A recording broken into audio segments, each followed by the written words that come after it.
Gbogbo ẹ̀yin olólùfẹ́ wa nílé lóko lẹ́yìn òdì akínyìn pé ẹ kú déédéé wò ní gbogbo ibi tẹ́ tí ń wà tẹ̀sí ń gbọ́ wa lórílẹ̀‐èdè àgbáyé. Ojú tó ń wà kò ní fọ́, bẹ́ẹ̀ sì ni etí tó ń gbọ́ wa kò ní di láṣẹ Ìdùmarè. Lónìí sinimá ètí a fẹ́ máa gbéyẹ̀wò ó ní àpàkòlé rẹ̀ ní Kufonna apá kejì. Fáfàní gbogbo ẹ̀yin tí ẹ ò tí wo sinimá Kufonna apá kìíní ẹ lè rí wò lórí Libra TV. Ibẹ̀ ni wọ́n ti ń ṣó rẹ̀ lọ́wọ́lọ́wọ́.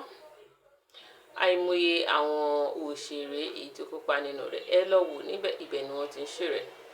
Gẹ́gẹ́ bẹ́ẹ̀ ṣe mọ̀ pé lórí ìkànnì YouTube channel wa ayélujára wa a máa ń sọ̀rọ̀ lórí gbogbo àwọn sinimá èyí tí ó bá ní apá kìíní, apá kejì, apá kẹta àti bẹ́ẹ̀ bẹ́ẹ̀ lọ.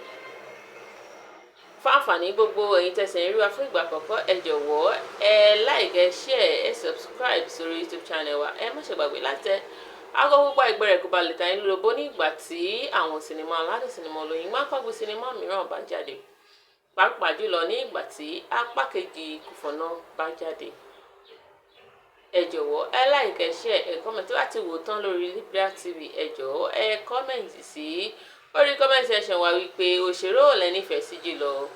Ìdí tẹ́ fi nífẹ̀ẹ́ òṣèré náà jùlọ kí lẹ lérò kó lè ṣẹlẹ̀ nínú apá kejì. Ǹjẹ́ ó nídìí láti ṣe apá kejì sinimá Kufonna?